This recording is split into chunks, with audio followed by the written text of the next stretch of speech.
तो हमारे पास जैसे कि केमिस्ट्री के अंदर कॉमन 3 सब्जेक्ट पार्ट होते हैं, फिजिकल, इनऑर्गेनिक और ऑर्गेनिक पार्ट। तो आज हम उन्हीं को बेसिक में कॉन्सेप्ट को क्लियर करेंगे, थोड़ा सा उन्हीं को हम समझेंगे कि हमें किस तरीके से इनको तैयार करना है। चलिए बच्चा, तो हम एक एक करके चलते हैं। सबसे पहले डे फर्स्ट। आज मैं आपको बच्चा 7 दिन 7 डेज की प्लानिंग बता रहा हूं। उन 7 डेज की मैं आप किस तरीके से 150 plus in chemistry NEET exam के अंदर ला सकते हो। तो आपको पहले दिन क्या करना है, आपको ध्यान रखना, इन 7 डेज में बच्चा आपको सोचना नहीं है, करना है बच्चा, ध्यान से सुन ले, करना है। यानी एक दिन में आपने जो टॉपिक मैं दे रहा हूं वो उसी दिन कंप्लीट हो जाना चाहिए। ये नहीं कि उसको अगले दिन पेंडिंग में रखोगे। अगर ऐसे करोगे तो इसका लाभ आपको नहीं मिल पाएगा। और अगर आपने जैसा मैंने किया और आपने वैसा किया, तो मेरा यकीन मानिएगा आप 7 डेज के अंदर 150 प्लस आसानी से ला सकते हो। ठीक है बच्चा, चलो देखते हैं। तो आपको पहले दिन क्या करना है वो देखो। आपको पहले दिन क्या करना है, जितने भी हमारे न्यूमेरिकल चैप्टर्स हैं, जितने भी न्यूमेरिकल फिजिकल के चैप्टर्स हैं, तो न्यूमेरिकल चैप्टर्स में आपको जाना है।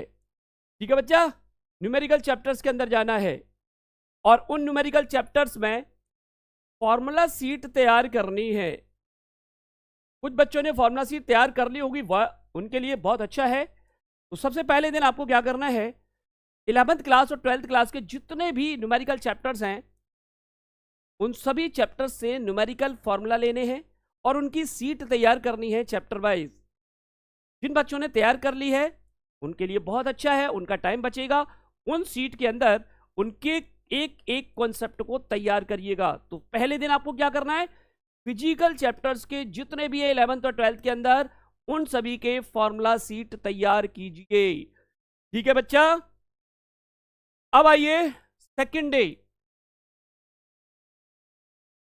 आपको सेकंड डे क्या करना है, पहला दिन फॉर्मूला सीट तैयार कर ली। दूसरे दिन आपको क्या करना है, उन्हीं फॉर्मूला पर, उन्हीं कॉन्सेप्ट पर PYQs लगाने हैं नीट के। आप लास्ट 10 ईयर्स के क्वेश्चन चले जाइए नीट के अंदर और वो क्वेश्चंस आप लगाइएगा, PYQ लगाइएगा, प्रैक्टिस कीजिएगा उन सीट पर फॉर्मूला न्यूमेरिकलों को। जितने भी न्यूमेरिकल फॉर्मूले हैं उन पर न्यूमेरिकल्स की प्रैक्टिस करनी है PYQ की हेल्प से। दूसरे दिन का काम आपका ये है। अगर आपने सारे PYQs इस तरीके से लगाए तो जो जो टॉपिक मैंने आपकी एक वीडियो मैंने अपलोड की है अंतिम प्रहार, वहाँ पे हर चैप्टर्स के इंपॉर्टेंट टॉपिक बताए हैं, वो जाकर के देख ले। सारे टॉपिक आपको हर चैप्टर में पता हो जाएंगे कि किस न्यूमेरिकल चैप्टर में कौन कौन से फॉर्मूले से कौन से न्यूमेरिकल्स आने वाले हैं। ठीक है बच्चा, तो आपको दूसरे दिन क्या करना है, उन न्यूमेरिकल्स की प्रिपरेशन करनी है, तैयारी करनी है, प्रैक्टिस करनी है। किसकी हेल्प से, जो आपने फर्स्ट डे फॉर्मूला सीट बनाई है। तो 2 दिन का काम मैंने आपको दे दिया। पहले दिन सीट बनाना है, दूसरे दिन उस सीट पर फॉर्मूले से PYQs लगाने हैं। ये 2 दिन में आपको तैयार करने हैं, खत्म करने हैं, पीछे के लिए पेंडिंग नहीं छोड़ना है भाई, है ना। हाँ, थर्ड डे पे रहिएगा आप। तीसरे दिन आपको क्या करना है भाई, थर्ड डे, तीसरे दिन ऑल नेम रिएक्शंस याद कीजिए भाई। जितने भी ऑर्गेनिक की नेम रिएक्शंस है ना, वो ऑल नेम रिएक्शंस याद कीजिए तीसरे दिन। चैप्टर्स, 4 चैप्टर्स हमारे 12th क्लास के अंदर है, haloalkane, haloarene, alcohol, phenol, ether, aldehyde, ketone, carboxylic और एमाइंस, और एक चैप्टर हमारा हाइड्रोकार्बन 11th क्लास के अंदर है। भाई ये 5 चैप्टर्स हैं। नेम रिएक्शंस इनकी कर डालिएगा, सारी नेम रिएक्शंस को एक दिन आप पढ़ लीजिएगा। आपने लिखे हुए रखे होंगे, अगर नहीं लिखी है तो भाई इनको लिख लीजिएगा, एक जगह पर एक चार्ट बना लीजिएगा नेम रिएक्शंस का, और सारी रिएक्शंस को कंटेस्ट कर जाइएगा, रट जाइएगा NCERT से। ठीक है, तीसरे दिन का काम है, तीसरे दिन ही खत्म होना है। ठीक है भैया, और मुझे यकीन है कि आप जरूर कर जाओगे, डेफिनेट कर जाओगे। फोर्थ डे आपको क्या करना है, हमारे D4 में हम लोग पहुंच गए।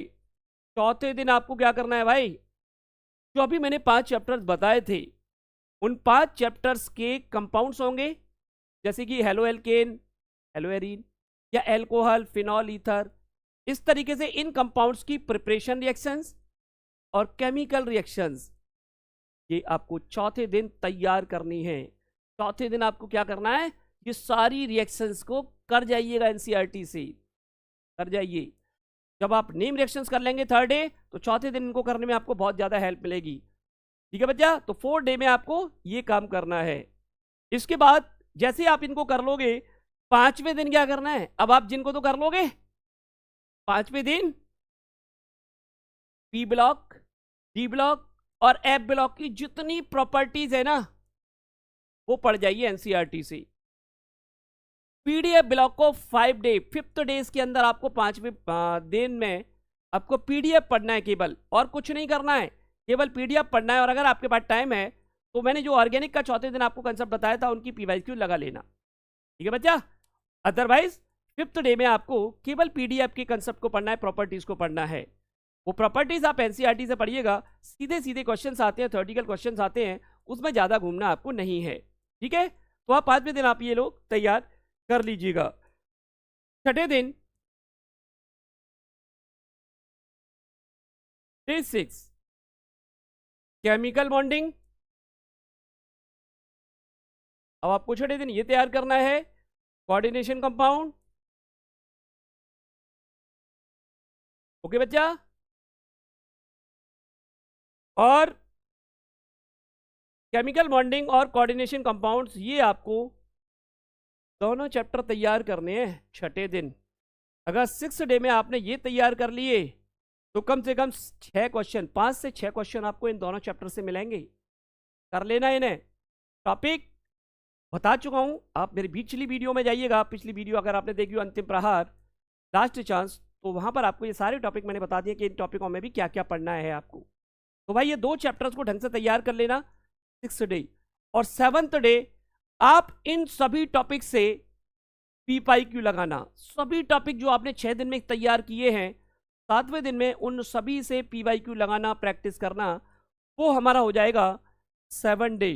तो 7वें दिन आपने पीवाईक्यू लगाए, और लास्ट में रेडॉक्स बचा, जो रेडॉक्स बचा है, बायोमॉलिक्यूल बचा है, ठीक है बच्चा, और जीओसी, ये 3 चैप्टर्स आपको 7वें दिन तैयार करने हैं और पीवाईक्यू लगाने हैं। इतना कर लो। अगर आपने डे बाय डे इस तरीके से प्रिपरेशन कर ली, तो मैं आशा करता हूं आप 7 दिन के अंदर इतने कॉन्फिडेंस हो जाओगे, इतने कॉन्फिडेंस हो जाओगे कि 3 मई को होने वाले एग्जाम में, नीट 2026 3 मई को होने वाले एग्जाम में आप धुआं उड़ा के आओगे केमिस्ट्री वाले पार्ट से। आपको कोई डर ही नहीं होगा। आप घर आके कहोगे कि हमारा केमिस्ट्री वाला पार्ट तो सुपर करा दिया आरपी सर ने, हमारे रसायन गुरु ने धुआं उड़वा दिया उस चैप्टर में, तो उन केमिस्ट्री के पार्ट में तो हमने।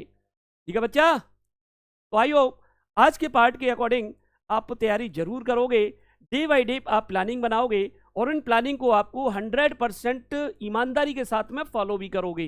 अगर आपने फॉलो की तो मुझे बहुत आशा होगी कि आपका एग्जाम सुपर जाने वाला है। आपको अंदर से इतनी फीलिंग होगी, इतनी खुशी होगी कि आपका एग्जाम बहुत अच्छा होगा। ठीक है बच्चा, ऐसी ही मेरी केमिस्ट्री से रिलेटेड और वीडियोस को देखने के लिए फटाफट मेरे चैनल को सब्सक्राइब कर लें और बेल आइकन को प्रेस कर लें, कि जिससे आने वाली वीडियो की नोटिफिकेशन आप तक पहुंच जाए। ठीक है बच्चा, आप वीडियो तो देख लेते हो बच्चा, और उसे सब्सक्राइब और शेयर नहीं करते हो। आज आप जरूर मुझे कमेंट करोगे कि डन सर, हम आपकी वीडियो से बहुत ज़्यादा हेल्प ले रहे हैं। ओके बच्चा, तो मिलता हूँ नेक्स्ट वीडियो में।